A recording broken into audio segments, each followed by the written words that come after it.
Hello and welcome to Mountain Climbers. I'm your host and fellow mountain climber, Whitney. Now, as you can see, I am not in my studio, and sadly, it is officially too cold this winter to have episodes in there anymore. So I had to come over to my parents and conduct it here, and I think I have a pretty cozy and nice setup going on here. So no harm, no foul. We're still doing it. But I'm so excited about this episode today. Many of you know this, but it is the 10th year anniversary of when I almost passed away and went to heaven. And I gotta say, I am in awe of what God brought me from to where I am now, and I give Him the praise and the glory for all the miracles that He performed. And I love sharing that story, what God did for me, because it's amazing. But what you might not know is there is a lot that I share that was shared with me, because I was in and out of consciousness at times. I lost lucidity.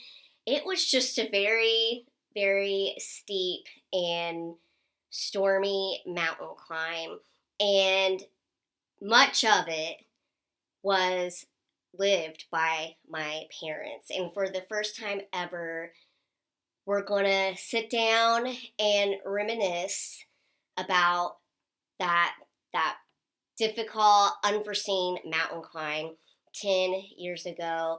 And I'm so excited for you to hear it through my parents' perspective and point of view. Most of you know who my parents are, Brent and Cathy, and I love them so much, and I can't thank them for everything that they have done for me. And I hope you know by now that mountain climbers, it's not about me. It's about God. It's about giving other people who face mountains a platform to share their stories and how God gave them mountaintop victories.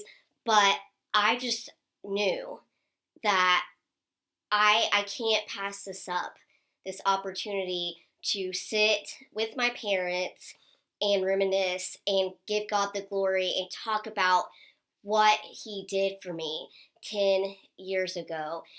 I have to, because I shouldn't be here right now, and I am. And I thank Him so much, and I'm very excited to do this with my parents and for you to hear their perspective and what God told them, what God showed them, and how they got through during that time. And I know that it's going to show you that Christmas miracles will, and do happen.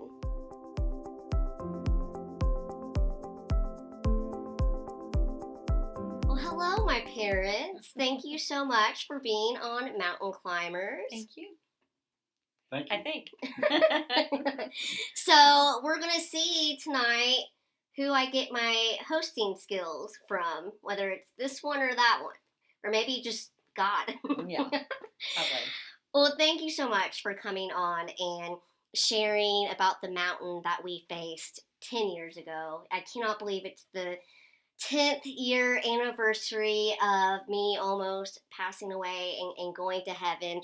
And I just thank God that He's giving us this opportunity to reminisce about what He did and the miracles that He gave us. And I'm just excited for people to hear it from your all's perspective, because I really think it's going to help, not only patients, but parents who have sick children. So thank you for that. So let's just dive in and get to it. So in my mind, I think that this really all started in early 2011 when the weight just began to pour off of me. Now, I'm not overweight by any means, but I never looked sickly until this point. I looked sickly. Did it ever cross your mind that we were going to face the mountain and the journey that we did when that started happening with the weight? Mm-mm. Not at all. We had gone through so many different things and so many different diagnoses and seen so many different doctors that it just seemed this is just something else we need to fix. Mm-hmm. Now, we talked about, the details, and we will, about how just God orchestrated each detail perfectly. And right as that weight loss began to happen, that's when my first visit with the National Institutes of Health happened. And I don't know about you, but I was in awe of this medical facility. It was like nothing that I had ever seen before. I think I saw like 20 plus doctors in that first week, had multiple tests and procedures. What was your perspective with the National Institutes of Health? Well, it was kind of exciting, kind of an adventure. It was a new place, meeting new people. Mm-hmm. The facility itself sits on a 250, 300 acre campus, 75 or so buildings. It would remind you of an extremely large state university. Mm-hmm. Although we've only been in one or two of the buildings on campus. Yeah. My biggest concern, where you were concerned, was that they were going to treat you like a lab rat, Mm-hmm. and poke and prod and poke and prod us and draw lots of blood and what have you, which they did do. But I can only speak for your team of doctors. They're very caring. Mm-hmm. They treat you like a person, not a lab rat. Mm-hmm. And I would assume that that's true of everyone there. But it was it's kind of, I started to say nation, but it really the world's hospital, if you will, Mm-hmm. where so many things are discovered. Um, they've got every tool and every medical procedure at their fingertips. Mm-hmm. So it was a sense of excitement. Yeah. But I didn't go with any preconceived ideas in that. Well, they're going to find out what's wrong and fix Mm-hmm. you. Mm-hmm. But it was Yeah. it was an adventure. Yeah. But one thing I appreciated right off the bat, they respected my faith. They never scoffed at it. They never turned their nose up. They respected it, and they saw that our faith was what got us through all those medical obstacles. And it was going to get us through one medical obstacle that we discovered at the NIH. And that was the fact that the weight was pouring off of me because my small bowel had twisted. So here's the crazy thing. You both know this. Like, as a child growing up, I had multiple CAT scans, ultrasounds, MRIs, x-rays, and it was never detected, and it was so rare because usually it's not found in an adult. It's caught as a child, and it's fixed. And now this thing that wasn't caught was affecting my health in a very, very not so good way. So what was going through your mind as parents thinking, how was this missed as a child?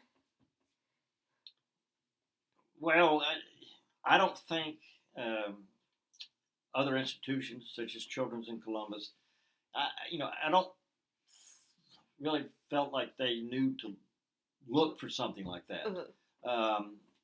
Because at the time you weren't suffering the weight loss. Mm-hmm. I think they would have easily found it Mm-hmm. had that happened there, but we happened to be at the NIH, when they discovered it. And of course they've, again, every avenue, every aspect of the medical knowledge there you just feel like you're dealing with the best of the best. Mm-hmm.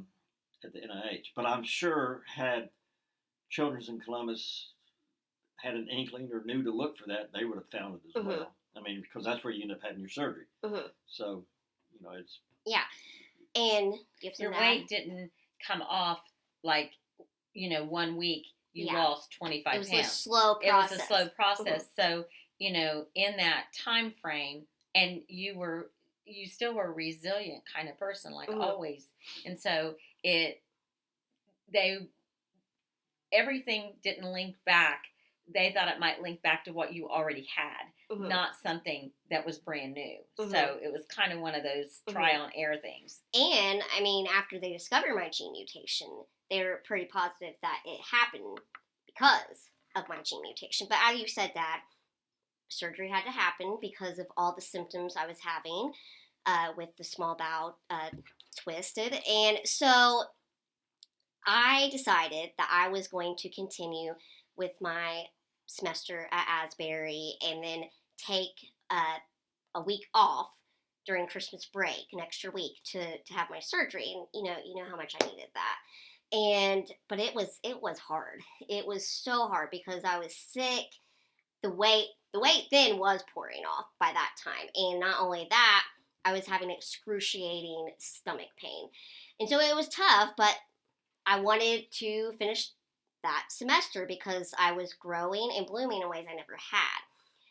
But as I got closer to that surgery, I just had this sense of dread and doom. And I kind of think, like, in a way, when you guys came and picked me up, you kind of felt that, maybe not as well when you saw me, because at that point, you hadn't seen me in a while when you came to pick me up, and you didn't see how sickly and underweight I was till that point when you came to pick me up for my surgery. So when you guys stepped foot on campus and saw me, what did you think? Well, when I realized that you seemed fragile to me was at the NIH, and it might have been because you were put through so many tests, and it just took everything out of you. And that week, it was very hard to find things for you to eat, and everything made you sick. And with you growing up, I tried not to ever let my mind go to the point of I tried to stay to where we just got to get over this. I mean, we've got to pray through it. We got to have strength, and we got to keep going. There was no place to quit. And we had seen you probably about a month before that when we came down to listen to you get to speak in chapel. That's true. Yes, I forgot about that. And you still, despite knowing that every day you were struggling to eat, find something to eat, you were very thin. You wore size 0 clothes at that time, and they were falling off of you. But yet you were a person that persevered, and you weren't a doom and gloom person. So that's not how we approached things. So I guess I never let my mind go there. So you might have been feeling that on the inside. But I also was dealing with something inside that I hadn't got to share with you yet. And we'll get to that. Yes. And so I was trying to put that in perspective with the Lord. And because of that, I wasn't looking to doom and gloom. And the dread I felt more so probably came because everything was going to happen to me. It was a surgery that I had never faced before. And so, what made it terrible is that I had a colonoscopy and an endoscopy with the surgery. So I had to do prep and go on a soft to liquid diet to nothing a couple of days before. And then I woke up with the NG tube, which was not fun at all. It pumped my stomach. And I was dreading them taking it out. And eventually my stomach healed. I was able to eat again. And it was, I got through it. It was not fun. It was probably the most miserable surgery I had to go through, but I got through it.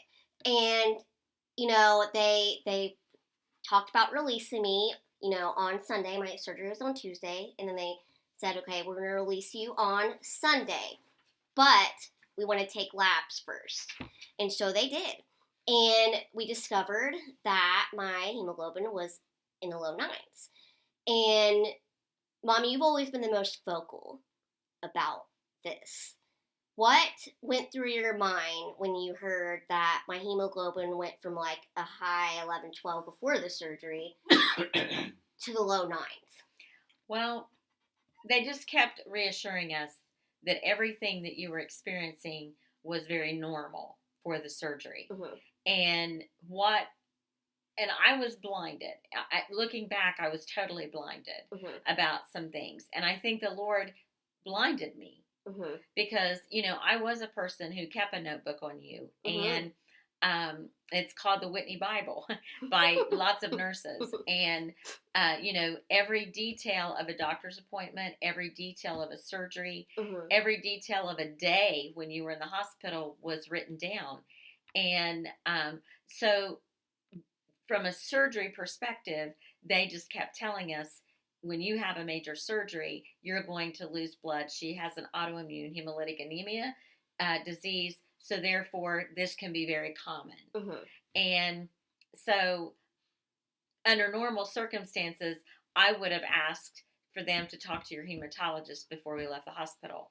But I think Mm-hmm. the Lord blinding me and me taking their advice Mm-hmm. from their perspective, we came home. And I hadn't eaten for 8 days. Right. I mean, when you add all that together and the really just draining semester I had, everything they said, it made sense. So I came home that Sunday. I remember the first thing I did was I weighed myself. Do you remember that? And I was a whopping 75 pounds. But I didn't feel terrible when I first came home. And then it was just like this slow deterioration, like that whole 24 hours. Do you guys remember that? Well, I mean, that was a Sunday. I went to work Monday, so I really wasn't around to see that transformation. But when I walked through the door Monday evening, I think you were in the bathroom throwing up, if I remember correctly. It was Yeah, Rice. you're right. Let me interject this. After you have a surgery where you're cut into and you're sore, if you vomit shortly after, all that soreness will go away. So that was a positive that I chose to look at it that way. But you were beginning to look jaundiced, Mm-hmm. and you could see the whites of your eyes; they were yellowing, and Mm-hmm. you didn't look good. Mm-hmm. And, well, was it just the aftermath of the surgery and what you've been through? Was there something Mm-hmm. new, creeping in? You don't know. Yeah. And I just remember sitting on the couch and not able to move, not able to function, not able to do anything. And like you said, the classic signs of hemolysis were taking effect with my body. And then I got sick and vomited. Then you called the hematologist on call at Nationwide Children's. And I remember, I don't know if you remember, but I remember, they gave me a choice. They said, do you want to come ahead to Nationwide Children's ER or go to your local ER first so you don't have to make the drive? And immediately, there was no question in my mind going to Nationwide Children's for this. But since then, I have thought, if I would have made the decision to go to our local ER first, would the outcome have been different? Do you guys ever think about that? I don't, because very rarely have we gone to our ER. Mm-hmm. And the main reason for that is if you are sick enough to go to an ER, then you need to be with people that know you, have everything that's been done to you, every test, every surgery, every whatever, and they need to be the ones weighing in and making judgment calls. And so we're very cautious, because when you go to one place, getting out of there to go to the next place costs hours. And we already knew you were at 75 pounds. You didn't have more weight to lose. And you needed to be going up, not down. And so, no, I never gave it a thought.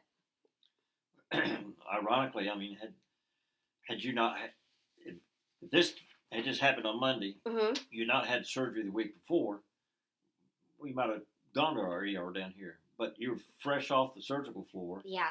and it would have made no sense whatsoever Yeah. to Yeah. to go down here. Yeah. So it was a no brainer. Yeah. I mean, Well, we get to the ER and it's slammed at Nationwide Children's. I think there was a shooting or something, and was that what it was? I can't remember now, but it was slammed. Something horrific happened in the city. But so that meant it was gonna take hours to triage me.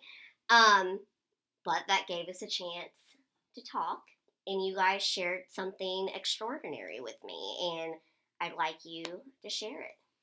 Well, earlier that fall,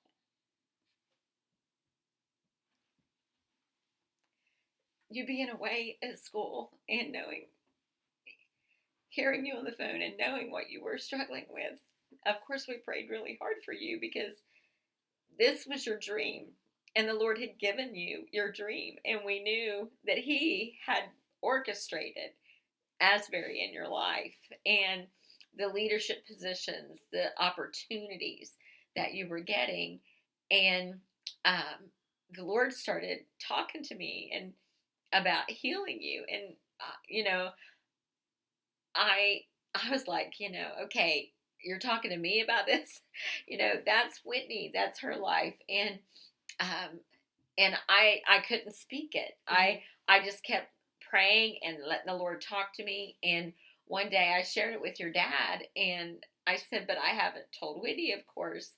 I said, that's not something you call her up and just say, hey, by the way, and I said, so, I said, you need to help me pray about this and what I'm supposed to do with this. And, I felt like the Christmas story with Mary and Joseph and Zechariah, how they all had their own questions of what the Lord was telling them, and I didn't want to question the Lord like I didn't believe it. I believed it wholeheartedly. I just was like, why are you telling me, when it's not happening to me? And how am I supposed to play this out? And so during the week of the surgery and everything, you had so much anxiety, and you're a person that if you don't know how something's going to play out, it affects you. Like the surgery dread part of it was not knowing what's an NG tube, what's an NG tube going to be like, if they take it out, they kept telling you, we can't take it out. Or we can take it out, but if we have to put it back in, and you're like, and so you just had enough to deal with that week. I knew if I put that on you, you would have 1,000 questions, and I didn't have 1,000 answers. And so when we got to the ER, I looked at your dad and I said, I think this is the time I need to tell her. And I told you, and you got so excited. Immediately you believed. I mean, you said, okay, how's he going to do it? What did he tell you? When's he, and you just started like I knew you would. And I said, sis, I don't have all the answers. I don't really know how this is going to play out. I don't know what what his plan is, but I believe beyond a shadow of a doubt, the Lord told me He was going to heal you. And I believe He is. And we just have to wait and watch. Yeah, I mean, that was such an amazing moment. And I think it helped us for what was to come, because, we'll get there. But when the mountain really got steep, it was like, okay, what was He really saying? And we'll get to there. But eventually, probably like very early Tuesday morning around midnight, I finally got back to a room in the ER, and I saw 2 hematology interns, and they gave, to me, it was very surprising. My hemoglobin, like a couple days before, was in the low 9s, and it just dropped to the 8s, and my body wasn't mimicking, a hemoglobin of 8 something. It was mimicking something much lower. And so when they shared that, I was shocked. Were you guys? I'd say I was more pleased, um, maybe than shocked, because I anticipated something much lower. Mm-hmm. And so, when it came back 8 point whatever, it was kind of a sense of comfort that it, Even wasn't with worse. even with the symptoms I was exhibiting. Right. I think we were trying sometimes to have the hope. hemoglobin lags behind. Mm-hmm. You can have the symptoms, and Mm-hmm. maybe the hemoglobin takes a little longer to catch up Mm-hmm. to what you look like or feel like. But it was a much higher reading than I had anticipated it Mm-hmm. would be. Mm-hmm. So I was pleased about that. It was me too, and I think with everything that was happening in the unknown, because like my hemoglobin was higher than we thought, but I was exhibiting all these experiences. There were so many things that was happening. So when we got the news that the hematology hospital wing was full and I had to go to the surgery unit, I think we all had it was like a punch in the gut, because they were fantastic to me during surgery, but they were not trained to monitor the signs of a hemolytic crisis. Mm-hmm. Did you guys feel that way too? Well, I'd have rather you'd gone to the hemoc floor, but I was just glad that they were admitting you. Mm-hmm. There was a bit of comfort there for Mm-hmm. that. Ironically, when we got to that floor, you were in the room right across from the room that you'd been Mm-hmm. in the week before. But I felt like we were making progress. Again, I'd have rather you'd been on the hemoc floor. Mm-hmm. But this was better than nothing. Yeah. And so, there was a sense of comfort. Yeah.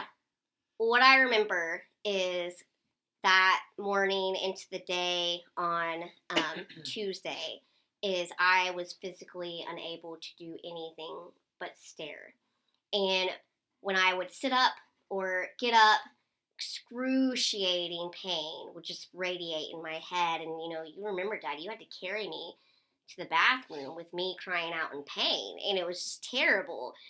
But I think when you guys, because I was getting to the point where I wasn't really aware of my surroundings, but for you guys, when my hematologist, Dr. Olszewski, came in to my room, and he was not even the hematologist on call, that's kind of when you were getting the sense, okay, the situation's graver than we thought. Well, Dr. Olszewski has always cared for you as a patient very closely. Mm-hmm. He's always been very accessible, Mm-hmm. very tuned in. I mean, he has that reputation with all of his patients, and Mm-hmm. your nurses praise Love him yeah. and love him because he's very real about who he takes care of. Mm-hmm. And whenever you would be in the hospital, if for even other things, he always let us know that he knew you were there, mm-hmm. and that he was aware. Mm-hmm. And for him to come to your room on the surgery floor just to show he cared and to see how things were going was just, I mean, it was just a godsend. Mm-hmm. I mean, because your dad and I are sitting there watching you deplete, and we just felt like we don't know what to do. Mm-hmm. And so he was really an answer to prayer walking through that door. Now, what he had to say when he walked through that door was, I don't think we were to the point of knowing he was going to say those kinds of things. And mm-hmm. and some of the things he said we didn't even take in until he left the room. But he had a very grave look on his face, and he watched you intently. Mm-hmm. And he told us in his verbiage, he said, if she makes it. And then he started talking about a bone marrow transplant. And he said, we really need to seriously start having conversations about that. Mm-hmm. And so your dad and I are just kind of in a stunned look and, mm-hmm. and position. And when he left, we looked at each other and said, did he say if she makes it? And did he say bone marrow transplant? And we were, our minds were just going crazy, and we were watching you. But the things he told us was push until she's to the hematology floor, and push to get a hemoglobin tonight. He said, do not allow them to wait till morning. And he had to follow his protocols, because that's how doctors respect each other and how a hospital functions. But he could tell us, as your advocates, this is what you need to do for her. And because I couldn't speak for myself. I couldn't talk. I couldn't advocate for myself at that moment, even though I was of age, because I couldn't speak. Lucid thoughts were nowhere near my brain. You guys had to make tough decisions for me during that process, and I know that was very, very tough, and we'll get to that. But you fought, and that night I was taken to the hematology unit, and one thing that they decided to do was give me my regular treatment early, Rituxan.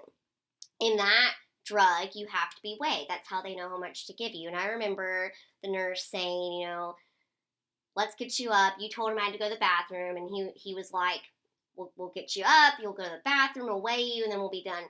And I remember that motion was just too much, and I got sick.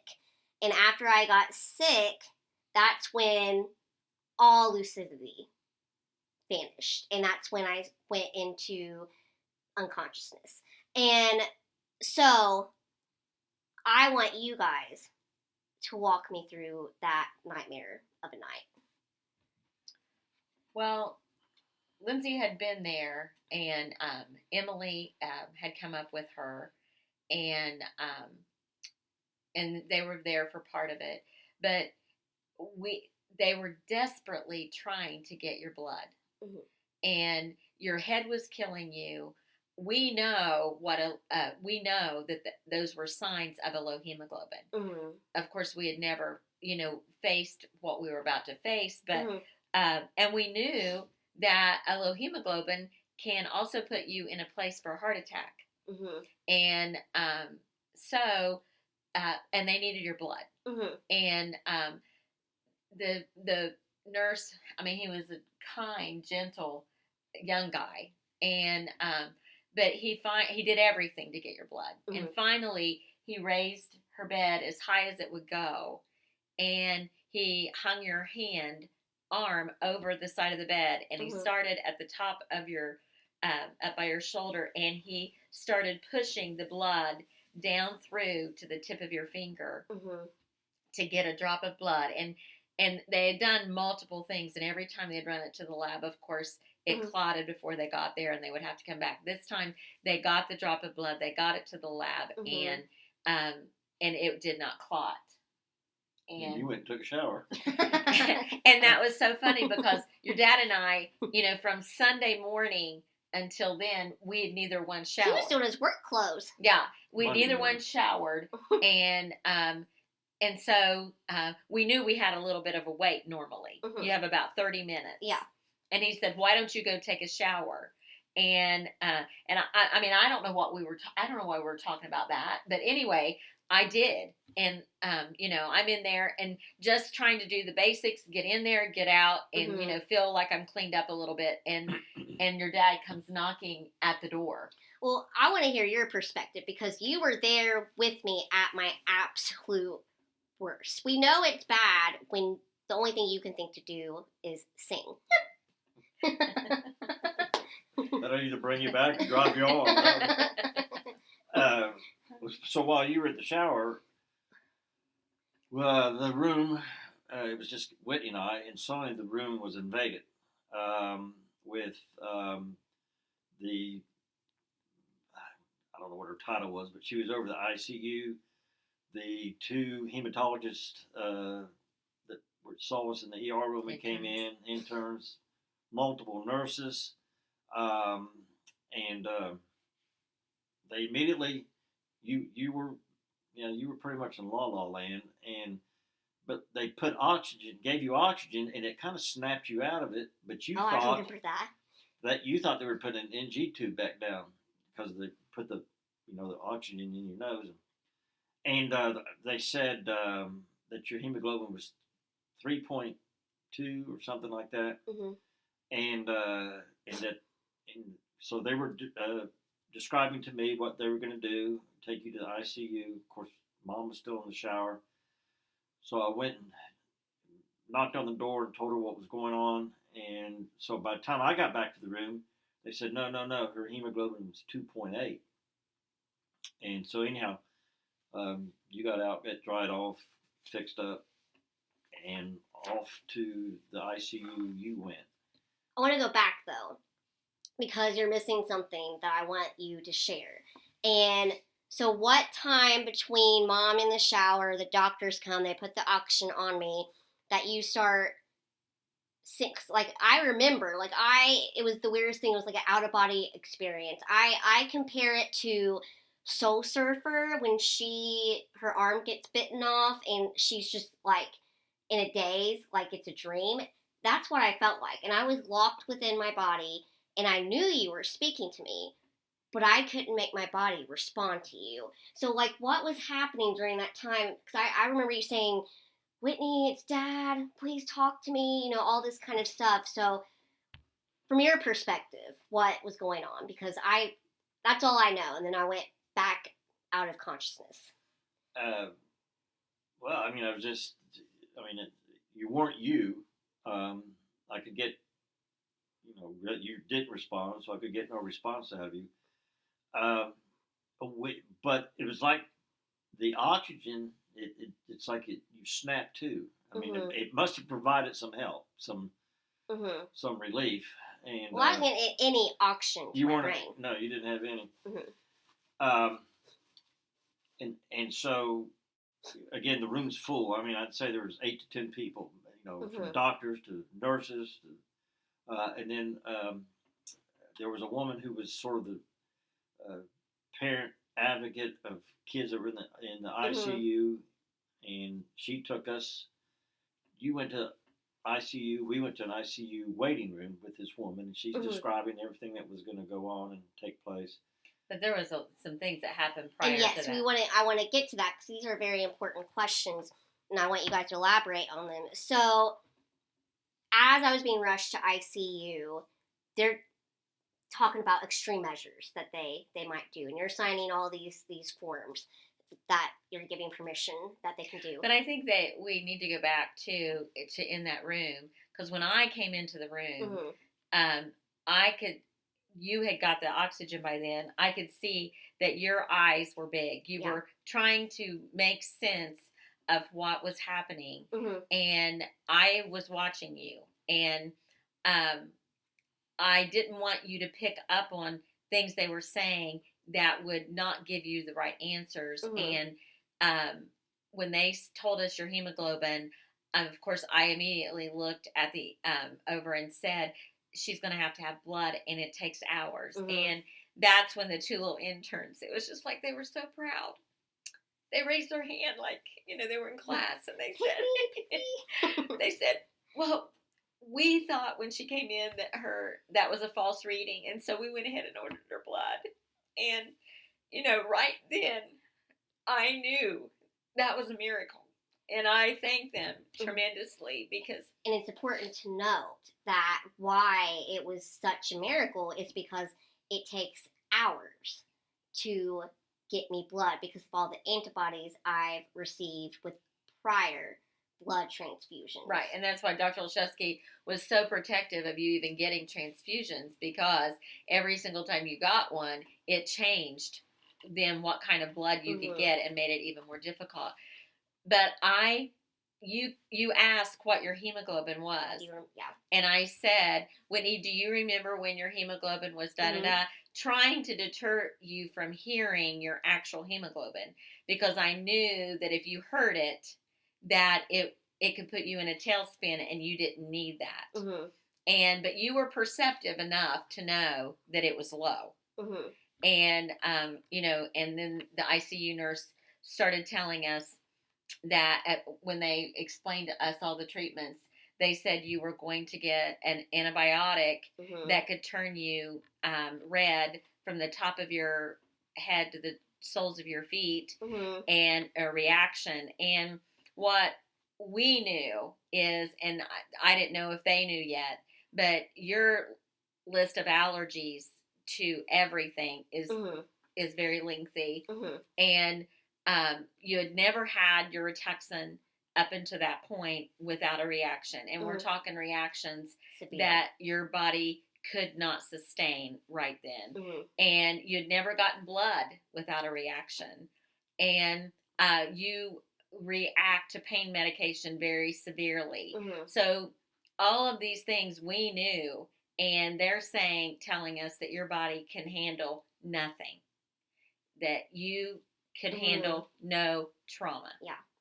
And I mean, I can look back and just feel like I was going through a fog. Oh, yeah. I remember that walk. Yeah. I don't know if you remember the walk down that hallway, and they took Whitney one way and we went the other. I mean, I can see that like we're doing it right now. Because from what I remember you telling me is they told you all the basic stuff that they're going to do. And then if that didn't work, they had you sign forms for the extreme measure stuff, which was something to do with taking my blood out and then doing something with it and putting it back in. And so it was a lot. I can't imagine that walk. And so what I want to know is, did it ever cross your mind about, the conversation we had in the ER, and did you wonder, okay, I thought God was preparing me for Whitney's healing here on earth, but was he actually preparing us for her ultimate healing in heaven? I, at that point, knew why God told me that he was going to heal you. Because at that point, you were in a place you couldn't pray for yourself. You had to just be right. Your soul had to be right. You had to just, whatever was coming down the pike, you were going to have to go through it. You had no control over it. I mean, you were just at everybody's mercy, but yet you were still in and out of lucidity. And I knew right then, the Lord told me so that I would have hope. And I didn't know what my hope was. Was my hope that that I knew you would go to heaven, or was my hope that that you would stay with us? And when they stressed to us that your body could have no trauma, I knew it had to be miracle after miracle after miracle for your body to not have trauma. And you were as white as these sheets of paper. And, later family came, and that's the one thing they knew. When we would walk in your room in ICU, you couldn't hardly tell where the sheets stopped and your face was there, because everything was just white. Yeah. So, as you said, they took me one way to hook me up to machines, weigh me, do all that stuff, and then they directed you to a waiting room. Share about your waiting room experience. Well, we went into the waiting room, and this was 1:30, 2 o'clock in the morning. It was empty, except for one individual. One guy was sitting at a desktop computer. It was a big waiting room. He was at one end.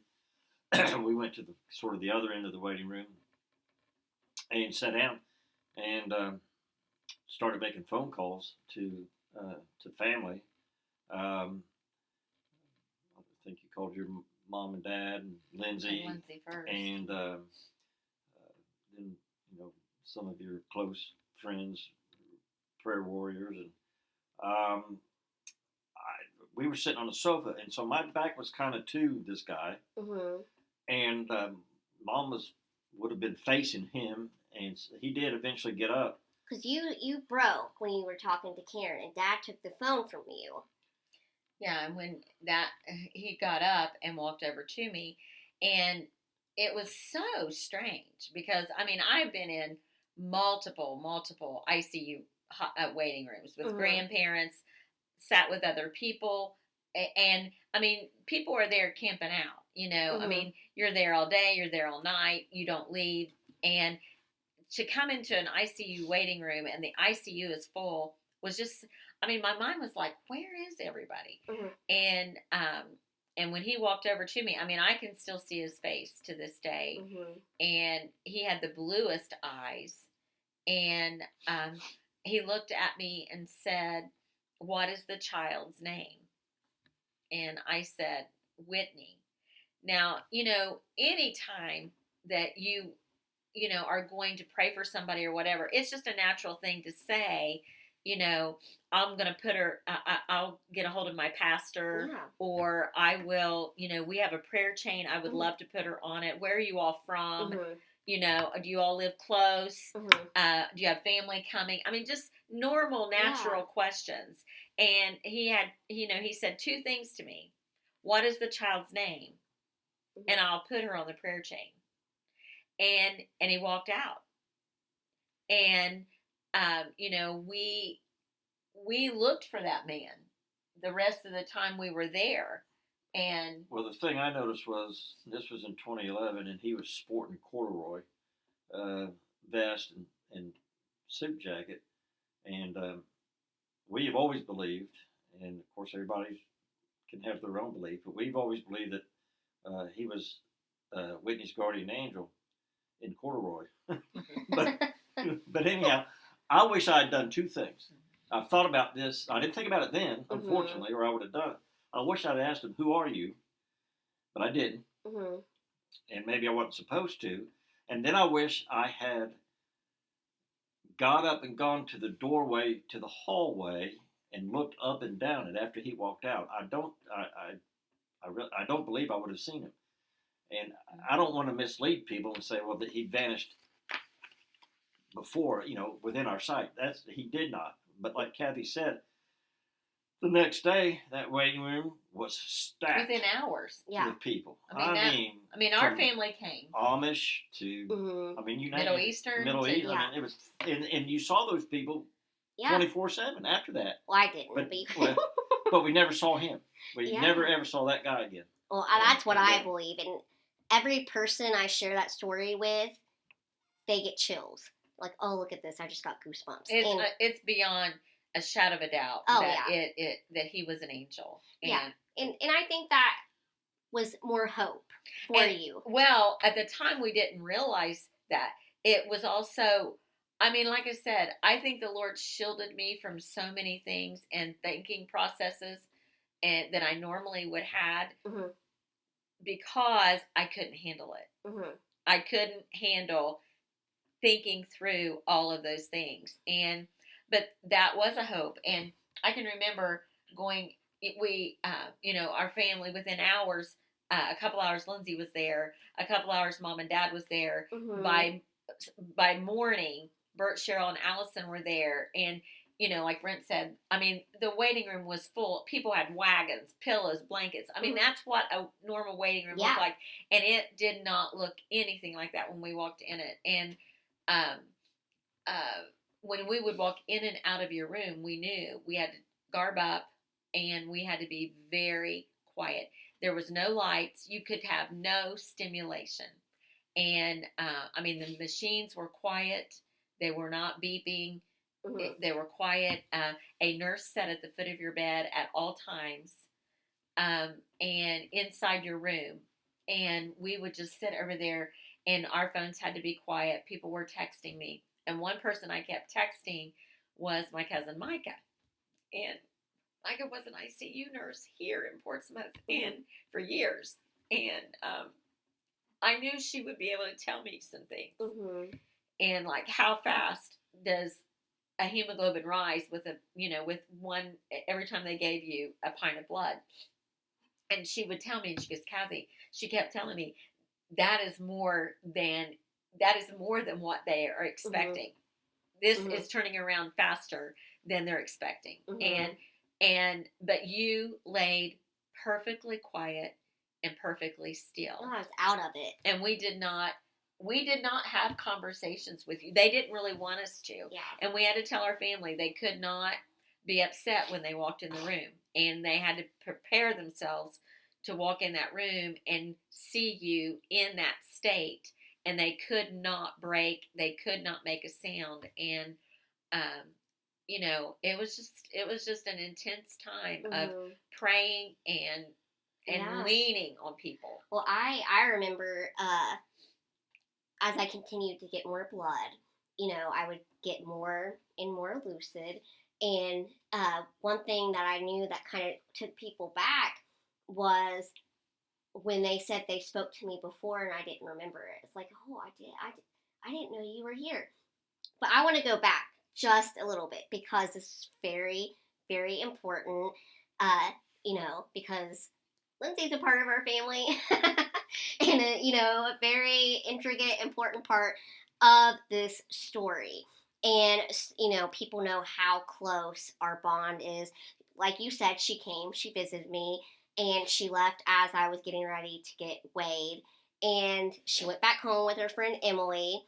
And I would say when you were making phone calls, you called her first, but that was the person you were dreading the most to call. So talk me through that phone call with Lindsay. Well, I just had to assure her that you needed everything that they were going to be doing. And the reason I dreaded it is because, when you're talking in the middle of the night, Mm-hmm. she just got home and it's a 2-hour trip back up. How are you going to get there? Who's going to bring you? I didn't want you traveling by yourself. She's going to be upset. Mm-hmm. And I didn't want her falling apart, because when you don't know and you can't see Mm-hmm. what's happening, your mind goes crazy. I mean, Mm-hmm. I've made that trek to Columbus when my grandma was in ICU and they didn't think we could get there in time. Mm-hmm. So I know what a person can feel when you feel like 2 hours is 4. Mm-hmm. And so I just wanted to do everything I could to say just gingerly what she needed to know, and you just need to get here. Just to kind of lighten the mood a little bit, didn't you? She said, yeah. because Yeah. Lindsay's very out of it when she's sleeping tired. Yeah. She was in a deep sleep. She Yes. said, well, just keep me posted, and hung up. And then I think 5 or 10 minutes later, she called back and said, what did you say, or something like Yeah. that. Didn't you guys say like she didn't understand No, that? she didn't. But a kind of a anecdotal incident, and I don't know if you remember, when you first got into ICU and they were hooking you up to stuff, they drew more blood, and they got a super, ASAP result. But I remember one of the nurses came back in and said, it's 0.7, meaning your hemoglobin. And someone in the room said that's not possible, because you were still living. And it as it turned out, it was a mistake, But Whoa! They came back with a result of 0.7 on your hemoglobin, which, I don't think was correct. Maybe it was correct, and the Lord just, turned it all around. But, someone else in the room said, hemoglobin of 0.7? oh, I doubt it. Somebody made the comment. Yeah. But anyhow, another person spoke up, so that's not possible, and you still be living. Yeah, is how I took it. But that would have been bad. All right. So I'm in ICU. Tons of blood given to me. The medications, Rituxan, that antibiotic, and I make it through the night, and I make it through the day, and hour by hour I get more lucid. When were you able to finally breathe a sigh of relief and say she's gonna make it, and then all the miracles that happened? Just talk about all of it. I don't have a time frame for myself when that happened. Mm-hmm. When they gave you your treatment, mm-hmm. and they gave you blood and there was no reaction, that was I just felt like this is going to be okay. Mm-hmm. Because, I've been through all those, reactions with you, and hours upon hours. I mean, you've taken Rituxan at times where it took 12 hours. which they wanted your Rituxan. I don't know how long they wanted it to take, but they wanted it to take a long time because they knew that your body couldn't take, any reaction. Mm-hmm. But I mean, I've been with you when your treatment took 12 hours because they had to stop and start and stop and start because of so many reactions. But so I knew we had definite hope. But I think it was Wednesday night. I felt good enough to get a shower. To go take a shower. I'd been in these clothes for over 60 hours. I mean, you were going in the right direction. That Wednesday night, they actually allowed your mom and I to sleep in the ICU room with you. For those of you who don't know me, I'm an extremely finicky sleeper. I want a dark, cold room with quiet. And, of course, there's lights on and there's beeping and there's this going on. And I curled up in a recliner and I passed out for I don't know how long. Because we were all so emotionally and physically exhausted. And the next morning was a bright, beautiful, sunny morning. And I'd say by noon, you went back to the HEMOC floor. Yeah. Yeah. You want to know when I know? When I knew? I knew that Wednesday night because, before I was laying still. So, like, the machines didn't beep. But by Wednesday night, I was up, I was moving around.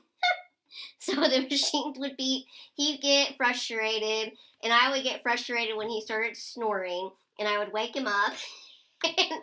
That's real. Yeah, and then you like, guys, just go to sleep. Oh, and then the clock was super loud and annoying. It ticked really loud, and I think all those things made me know, okay, I'm back to myself. I'm telling Dad to stop snoring, and like he's getting frustrated with all the noise and all that. Like, this is normal. We're getting normalcy back. This is great. Anyway. Amazing. It was comical because, what you usually do, because, we've been living in hotels together, and when, we go to the NIH or like a surgery or whatever, and that's something that you experience in a hotel when him and I were finicky sleepers. I don't like noise, but I like light. He doesn't like light. He doesn't like noise. And we go back and forth, like, Whitney, go to sleep. Well, I can't go to sleep. You're snoring, So it was like, wow, this is normal. So yeah, it was amazing. No reactions. My hemoglobin kept going up higher with each unit than it ever should have. Medically possible. And, when I think of the timeline of, I had my surgery on a Tuesday. I went home the following Sunday. That very next day, which was a Monday, I went back to Nationwide Children's. And then early Wednesday morning, I went to ICU. Thursday morning, I went back to a regular room. And on Saturday, December 24th, 2011, I went home. Best Christmas gift ever. And then 2 weeks later, I went back to college as if nothing ever happened. And you guys were there. You watched from point A to point B. How miraculous was that? Well, one little side note is when you got to a room, I mean, of course, by then, my mind, we knew that Brent's sisters were coming. And they ended up coming up to the hospital and ended up helping us get everything home. But I'm thinking, okay, I don't have any food. I don't have Christmas ready. I don't have all the presents wrapped. I am not ready. And Lindsay and I took off up there and went to a Christian bookstore to see if we could pick up the last few things that we might need. And when we walked in, we saw this ornament, and it says, "Our Christmas Prayers." And I mean, Lindsay and I stood and looked at it, and it was like, how many prayers have we prayed over the last few days? And how many miracles? And I said, I never want to lose sight of the known miracles. And we had to get that ornament for you so that we could come home, and we wrote down, we know 14 miracles I mean, the Lord does so many things for us that we have no clue He even Mhm. does. But the things we do know, and um, I don't want us to ever forget. And if we forget details, we can open that and we Mhm. can read them and we can remember that, um, all the miracles that He did for you and for us Mhm. during that time. And Mhm. um, it's a whirlwind. You are a person who is just very determined. And when you get something on your mind, I feel like the Lord's laid it on your mind. It's like when you wanted to go to Asbury, I couldn't tell you, no, Whitney, you're not going. I knew that if that was possible, you were going to go. And it ended up being that way. And the same thing about, you know, okay, how can we make your dorm room uh, less germs, or how can you do this, that, or the other? And it was the same thing about you going back to school and finishing your last semester. I knew you were going to do it. And I knew the Lord was going to be with you, and we just had to let Him work. We Mhm. just had to let it play out. Yeah. Well, and I think you saw it wasn't just recovering from this health scare. The Lord did a 180 with my health. Yeah. And, I got to do things I never thought I would do. Blood counts were normal. That had never been normal. I've been on 6 mission trips. I have volunteered for immune deficiency, nonprofits. I have, become a health advocate. I have published 2 books this year with another 2 on the way next year. And it's just amazing to see what God has done. And so I just want to ask you, what what's it like from like the beginning when you brought this puny 4 pound 9 ounce baby home to this health scare in 2011 where you thought you were going to lose me to now? Did you ever think you would get here? It's one day at a time. I mean, that's it's been a roller coaster, um, but look where you are. Mm-hmm. So yeah. It's amazing. Well, I would have never gotten here without you guys and everything that you've instilled in me. The biggest thing is you can't do anything like this without God in your life. It's just impossible. And, what you've taught me, what you've instilled in me, the determination, the faith to keep going, and how, you might have a goal, but it's okay if you don't get to it like other people get to it. There's different paths to the goal, and that has made me as an adult want to be determined, want to keep going, want to never ever quit. And I think like that example that you showed me is cool because I've taken it, I've decided to live by it, and so there's more people out there that gets to show, what you can do when you put your faith and trust in God. And I think you show patients and parents alike that, miracles are real. You might have some darkness, you might have some, uncertainty, but there's always light in the distance. There always will be. And I thank you for everything. I'm very blessed to have you as my parents. I've said this before, but God knew who needed to be my parents. No one could handle a person like me to raise. It's you two, definitely. But my most favorite thing that you taught me and that you've showed me for my 33 years, and you've been example to the world, is this truth. When your strength comes from the right source, there's not a mountain you can't climb.